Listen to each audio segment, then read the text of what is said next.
Sir, looks like we've got a request for access to the Eternity column.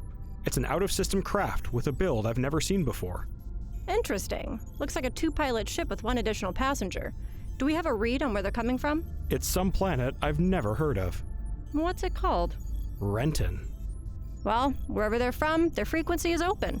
Transmitting greeting now. Let's give them a pinnacle welcome. The Magic Story Podcast, we read you. You're clear for entry. Welcome to the Edge.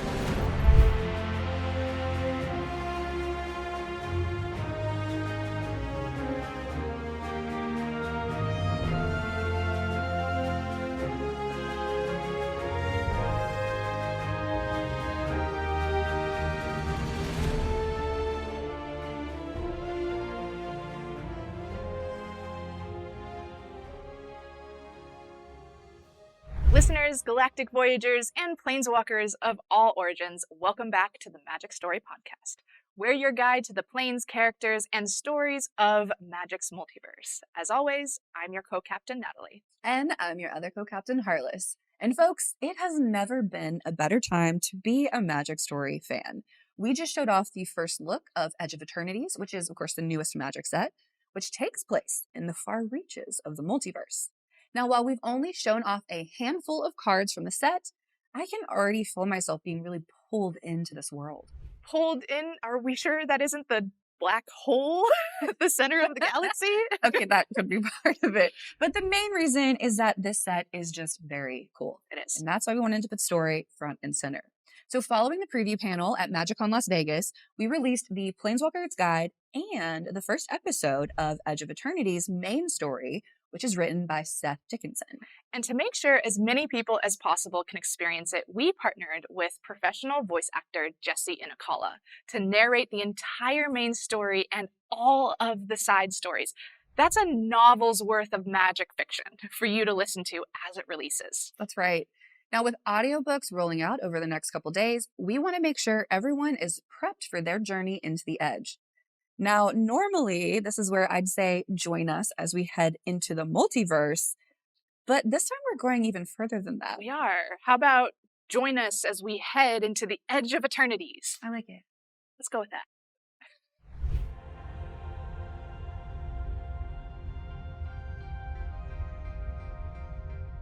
So, Edge of Eternities doesn't take place in a plane, per se. It's a bit funkier than that, which is going to be a running theme here. We're stepping outside the known multiverse into an uncharted realm. That's right. So an easy way to think about this is imagining the whole realm of magic as an orange. Thank you. Now, the multiverse we are familiar with, planes like Zendikar, Ravnica, Theros, Innistrad, those are inside of the orange, so the part that you eat. Then we get to this set, which takes place in the Edge. Now, the Edge you can think of as the skin of this multiversal orange. It surrounds the multiverse, it holds it in its shape, and it operates a lot of the same way with the same rules as classic Magic multiverse. But you'll learn that things here, they're not quite what they seem. The Edge is, well, it's space. It has planets, stars, asteroid belts, pretty much everything you'd expect to find out in the great unknown. And in this set, we're venturing into what's called the Sothera system. Here, a collection of planets surrounds a supermassive black hole called Sothera.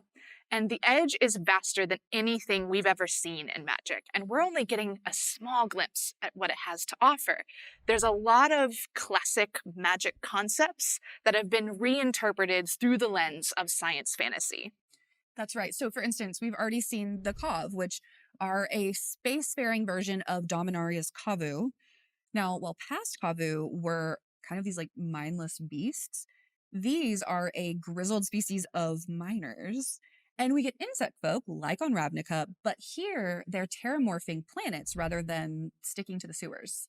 And I love seeing the ways that different forces are reacting to the unique challenges of deep space.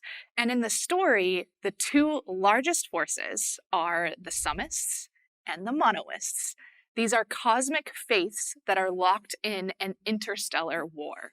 Now, the black hole at the center of the system Sothera is the latest battleground in this interstellar conflict.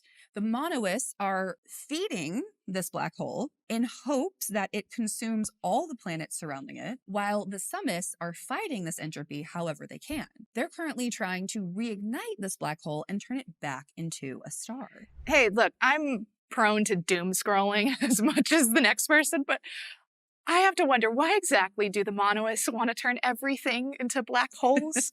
And how are the summists enforcing this, like, anti-entropy doctrine? Fair questions.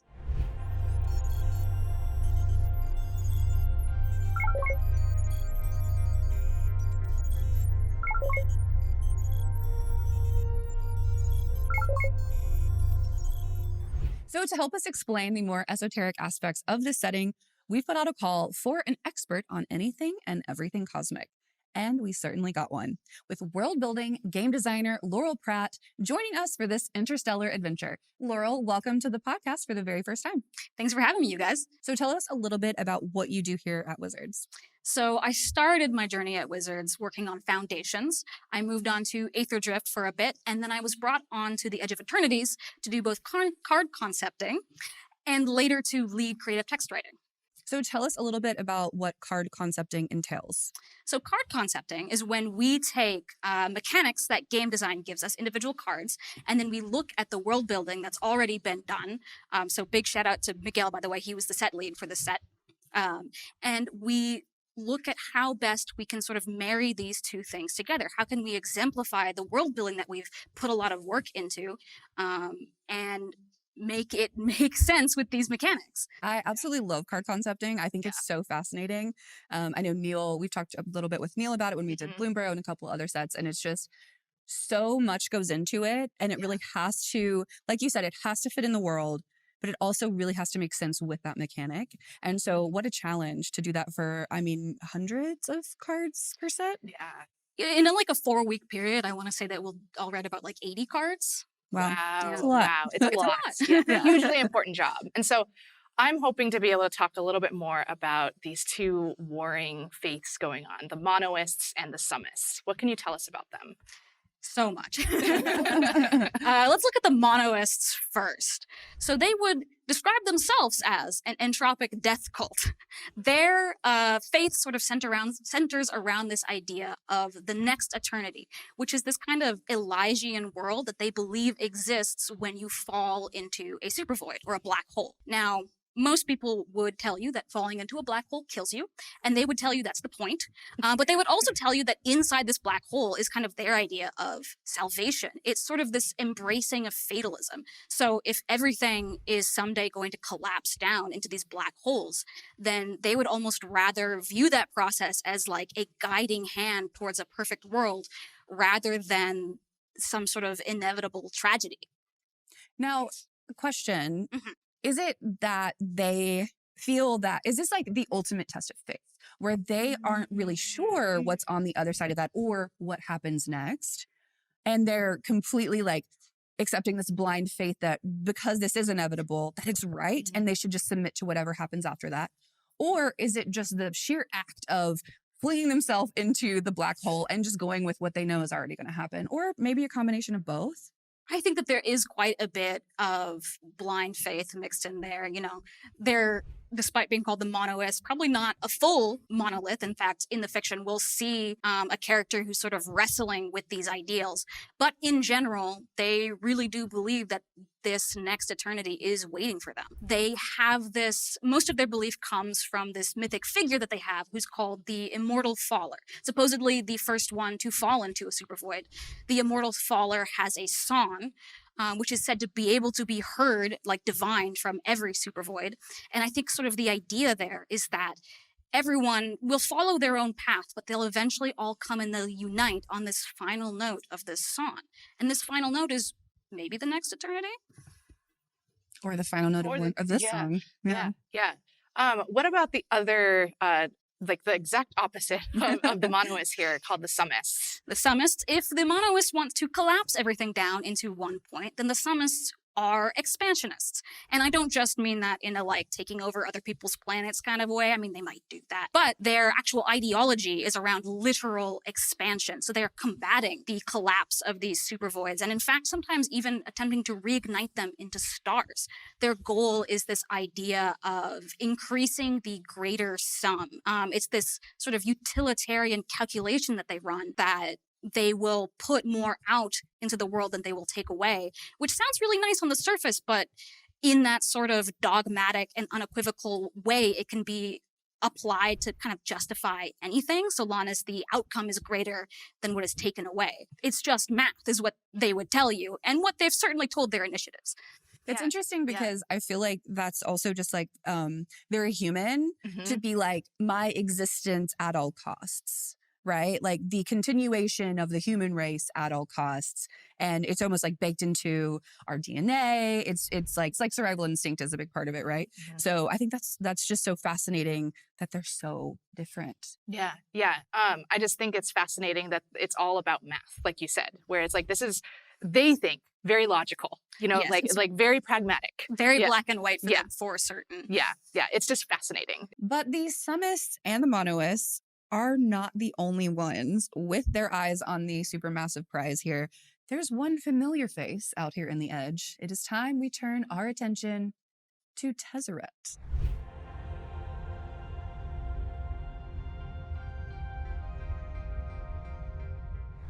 Now, Natalie, as we've mentioned before on the podcast, you have a bit of a special connection to Tesarette. So tell us again, remind us how you first met this guy. So Tesarette was actually the very first planeswalker that I ever opened in a booster pack. And I remember thumbing through the cards. This was like many, many years ago. And I saw this mysterious cyborg looking guy. I knew nothing about Magic with this cool robot hand. And it just it made me want to know. I wanted to know everything about him. And it was this awesome moment that kind of kicked off this Magic story journey. Like, that's where I started, which of course brought me here. So we kind of have Tesarette to thank for this podcast existing. Which it makes, I think, a total of one good things that Tesarette has Find ever out he's not done. a great guy, but yeah. I mean, Tesarette is pretty much an open and shut bad guy wherever, whenever he shows up, no matter what he's doing. Now, Tesarette from birth has had an affinity for two things and two things only, and that is, of course, metal and crime. The former he used to augment his body with all sorts of enhancements, which led to that robot arm that drew you in. And the latter helped build an interplanar crime syndicate. No big deal. He soon found himself in the service of a familiar master. We know him as Nicol Bolas. While Tesarette always had bigger ambitions, it's hard to overthrow an elder dragon on the precipice of godhood. But when Bolas fell, Tesarette was in search of a new master. And we remember he certainly found one, Elish Norn. And what a lucky connection that was. Yeah. Being very sarcastic here. Yeah. Now, Tesarette was being torn apart, not emotionally. This man has never felt remorse in his life, but because of a massive artifact that he'd absorbed. So he made a deal with Elish Norn, which is never a good idea.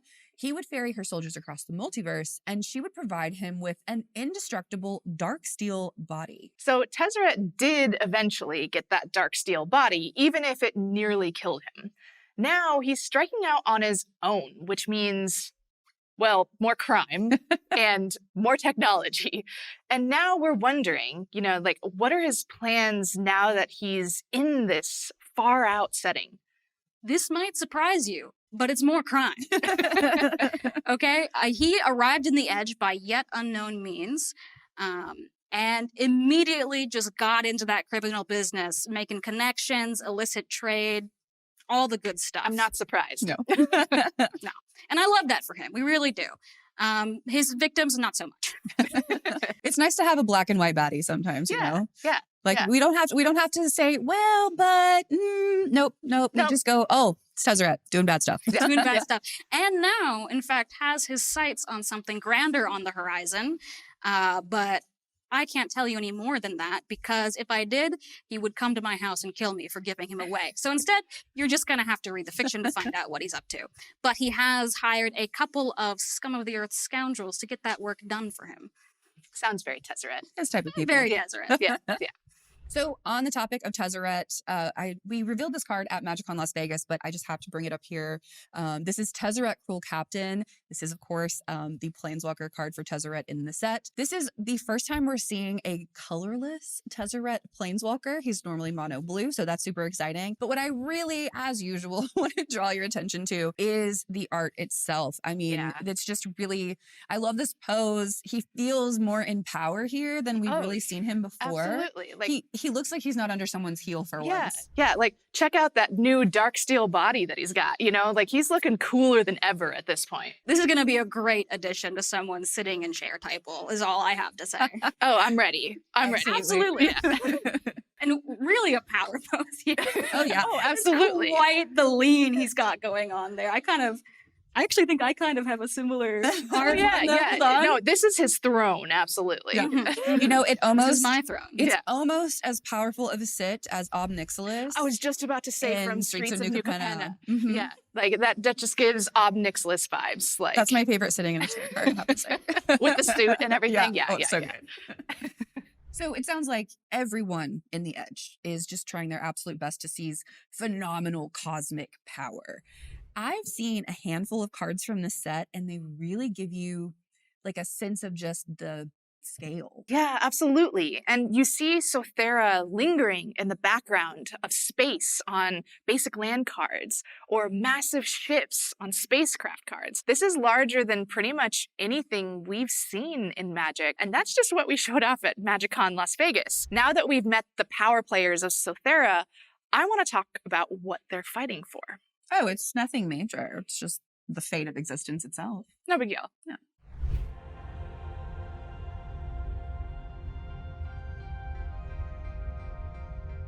So the Monoists and the Summists have been battling for control of Sothera, the Supervoid. The Monoists want to feed and grow this black hole, while the Summists are trying to reignite the Supervoid and turn it back into a star. So to put that a little more crass, we have throw everything into a black hole and defeat the inevitable crawl of entropy. And these are pretty high-level conflicts, right? But if you hear it from the Monoists and Summists, like, they have their reasons. Certainly. And there's a really interesting, I think, dichotomy between them. I mean, as we've said, on paper, these goals are very opposed. But when you kind of look at the motivations and the methods behind it, you actually kind of start seeing some parallels between the two. Both of them, seeking to collapse, seeking to expand, are doing so for this purpose of kind of losing themselves in a grander call. So there's almost like a loss of identity, I think, going on here. On one side with the Monoists, it's like very apparent. They are literally losing themselves to these supervoids, literally feeding them. On the other side with the Summists, we almost have this kind of giving up one's personal autonomy in favor of this grander sum that they talk of, this calculation that they're doing. But in both cases, they're kind of allowing great ideals to dictate their lives and taking almost comfort in that. They are trying to redefine these really cosmic scale ideas like fate and entropy into things that are more comforting or palatable, I guess. So the Summists and the Monoists really take center stage in the main story. We'll meet members of both faiths who, when their paths cross, begin to doubt what they've been raised to believe. Yeah, we've seen massive conflicts like this before, but it's really been more black and white. And we see that in a lot of media, right? Here's the person you're supposed to root for. Here's the person you're supposed to root against. But this is a clash of ideologies, with two people who believe they are ordained by the universe to carry out these actions. And I think a lot of people in the Edge are trying to grab the reins of destiny, like for themselves, right? Whether that's Sammy trying to scrounge up some work or the Summists seeking clarity through their faith. It reads like a response to that question of what role do we play in the vast multiverse? Absolutely. Now, that moment where you question what your duty is, not just to your community, but to existence, that's a pretty complex thing. It's amazing to see Magic grapple with that. Now, science fiction and science fantasy has historically examined these really tough questions through the lens of stories. Magic isn't just embracing the aesthetics of sci-fi, it's jumping into the reason that it exists in the first place, which I absolutely love. Yeah. So I name dropped a character just a moment ago, and that character is Sammy. And we actually haven't talked about them yet. What could you tell us about them? Sammy is one of our POV characters from the fiction. But in a world with zealot knights and literal death cults, Sammy is a little bit more of a relatable POV for the reader. They are here to do a job. They took an entry-level position, maybe not actually entry, but they took a position that then ballooned way out of the proportion of the initial assignment, as things, are wont to do in a sort of a sci-fi type story. That being said, I'm just going to say what I think we're all thinking, the thing that we really want to talk about with this character. Because yes, they are here to do a job, but they have a personal motivation on the side. And I'm not going to lie, I got brought in to read this fiction at the final draft. I actually hadn't touched it up until then. I was brought in for like a lore check, and you would not believe the immediate investment I had when I found out that this character, spoilers for the very first chapter, is looking for their lost cat. Yes. It seems very light on the surface, but my God, I would go to the edge of the Eternities to find my lost cat. I would Absolutely. too. I would too. Absolutely. Natalie and I have not been quiet about the fact that we have cats who we are maybe a little obsessed with. A little bit. Relatable. I read that and I said, I don't need sleep. I don't need to stop work at a reasonable time. I need to know if they find their cat. Well, that's the true question, right? Like that's what we really want to know. Let's be real, right? That's what I really want to know. Let's be real. Yeah. Like we are both cat people, and there's nothing I wouldn't do for my cat. No. Like if I'm just putting myself in Sammy's position, like you said, I would go beyond the edge. I would go into the black hole for my cat. I'm converting to mono. Yes. Is my cat in here? Nope. I'm swimming back out again. I'm going back to the summit. Yes. I'll reignite it into Hey, a star guys. if I have to. Now, there is a card for Sammy in the set. It's called Sammy Ship's Engineer, and it features Sammy's There's a cat. I just want to draw everyone's attention not to the beautiful art of the actual character. Everyone look at the corner there. Little bleb. Little blab. There's a little blab. Good. So if you have a cat deck, here you go. Yeah.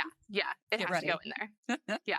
Now, I also just want to read this flavor text really fast because it's really cute. Whenever Sammy was down on their luck, they returned to an old comfort, the clinks and clanks of tinkering. So you really see them tinkering around in this shot. But look at who their companion is as they're working on their tinkerings. It's the cat. So amazing. Everyone needs a furry companion. Yeah, it's so relatable. And I was told that there was going to be a picture of my cat. So not to plug, but go check the bio, check all the social media, call your representative and ask them for pictures of my cat. Well, thank you so much, Laurel. It was such a joy to have you on today. Thanks for talking, of course, about the broader set. But, of course, we're super appreciative that we got to talk about some cats here today. We look forward to having you on again.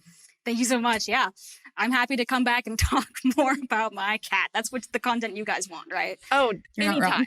anytime. Well, I can't wait for everyone to experience these characters, finding the answers to those questions. And of course, the answer to the most important question, where is that cat? Audiobooks for Edge of Eternities have already started releasing. We've got 11 main stories and 5 side stories releasing over the coming weeks. You can read along on Daily MTG or listen along right here on the Magic Story podcast. Obviously, I'm a little bit biased, but you're going to want to listen to these. Jesse did a phenomenal job narrating these. We were so excited that Jesse was able to do this for us. He really takes you into that mind-bending, wild space that Sothera occupies. And if you want to be among the first to see the cards in the set, you can watch the set's debut on July 8th and pre-order the set's products from your local game store, online retailers like Amazon, and elsewhere Magic products are sold. Thank you for joining us on this trek outside of the multiverse this time. We'll see you out there among the stars. And until then, have a magical day.